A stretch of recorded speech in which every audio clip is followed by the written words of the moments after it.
Hello, everyone.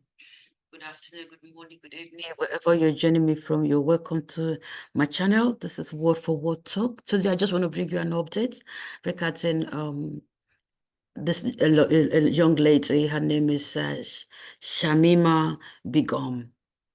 Um, she's a British citizen born in the UK, and she was 15 when she left the UK and went to Syria and joined the Islamic State. And what happened was the British government revoked her citizenship because maybe they just thought she was not uh, uh, um, she was no longer British because they felt maybe she felt, well, she's going to be dangerous to us. She's joined the wrong people and we don't trust her anymore going in and out of the country or something of that nature. I think that might be the reason.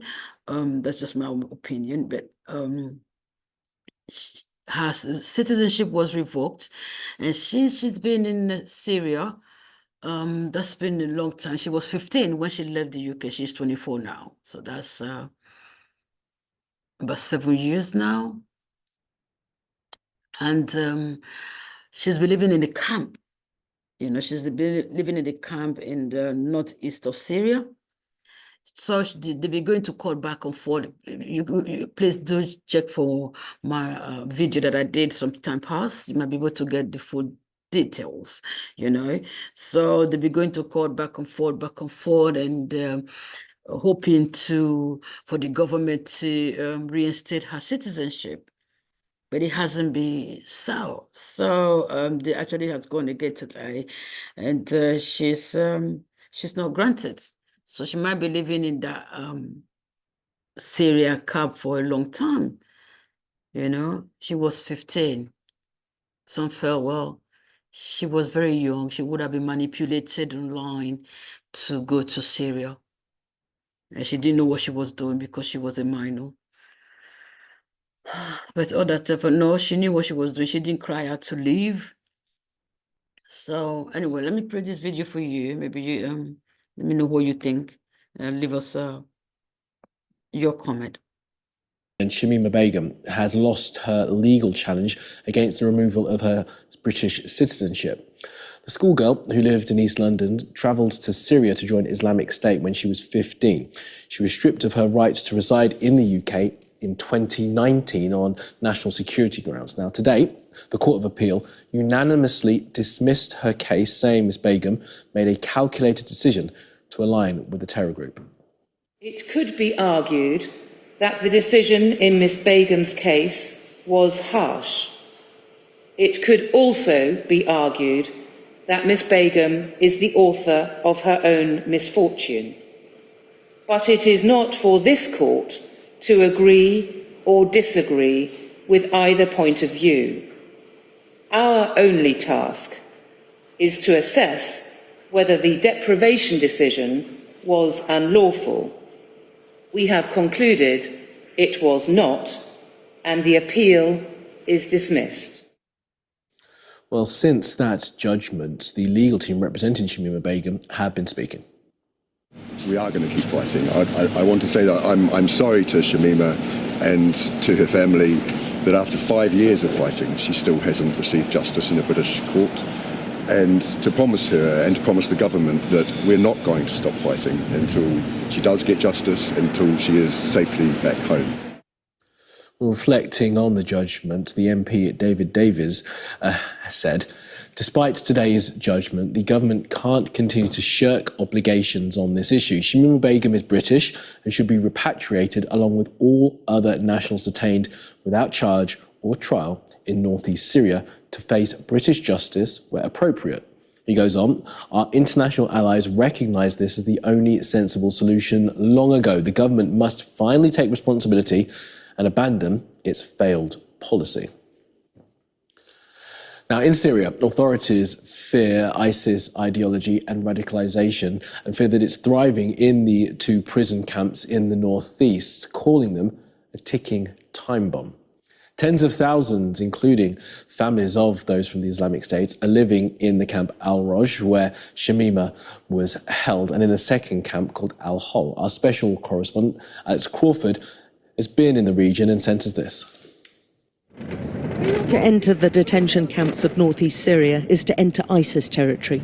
The guards are heavily armed and frequently attacked. It's here that Islamic State families still live, nearly 5 years after the terror group was defeated, and where the authorities say ISIS ideology and radicalization is alive and thriving. It's known as the most dangerous camp in the world, with the highest known gathering of ISIS supporters or sympathizers left. This area in Zone 5 is so dangerous, it's known locally as the Caliphate. There are frequent raids by the security forces to smash the ISIS networks and sleeper cells which keep springing up. This was earlier this month at Al-Hol. Dozens of ISIS agitators were arrested in this raid. There are tens of thousands of people here in Al-Hol and in the second camp, Al-Roj. A stash of weapons was also uncovered, some hidden in small tunnels or dugouts in between the tents. Those inside the camp live in squalid, basic conditions, vulnerable to the rampant violence as well as the extreme weather. Breeding grounds for radicalization, the authorities say, with the thousands of children held here, seen as obvious recruits, as cubs of the IS Caliphate. Human rights groups claim whatever their background, the residents are unlawfully detained without trial and kept in dangerous conditions. Hello. Hi. Salam alaikum. But Westerners are viewed with suspicion. She's gone out the back, quick. And few want to talk. She squeezed through a tunnel. Those who do, like this woman, tell me she doesn't even feel 10% safe. We're scared of everything, she says, frightened for our children with no medical help. And alongside Shamima Begum, who ran away from London to join ISIS while still a schoolgirl, there are about 40,000 other foreign nationals in the two camps.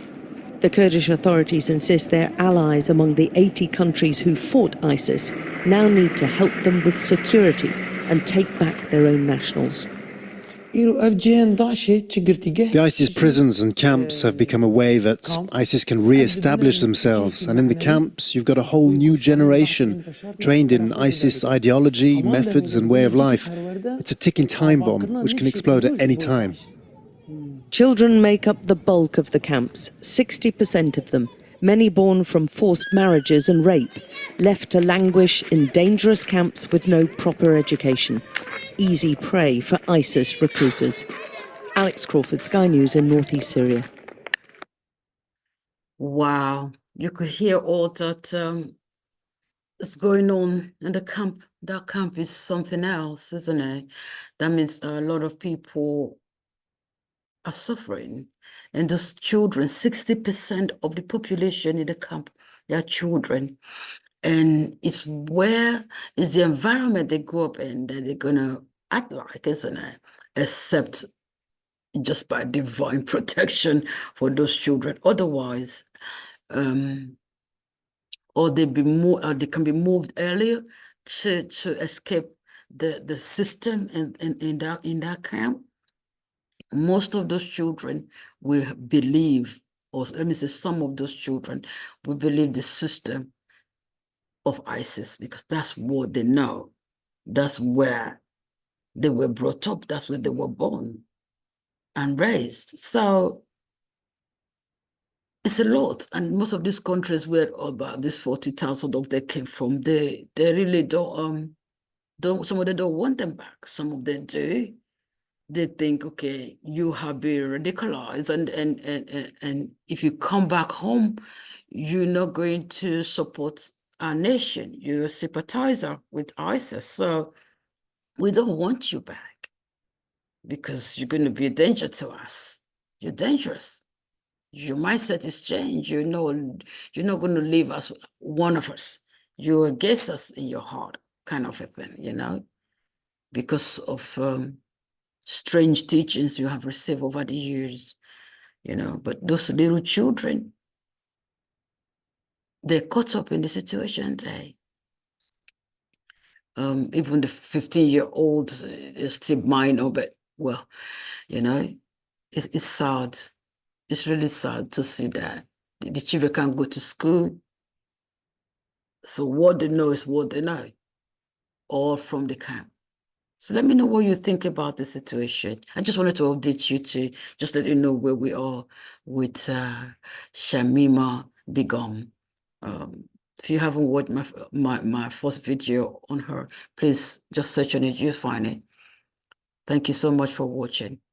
You take good care of yourself. Always remember, you're loved by God. Bye-bye.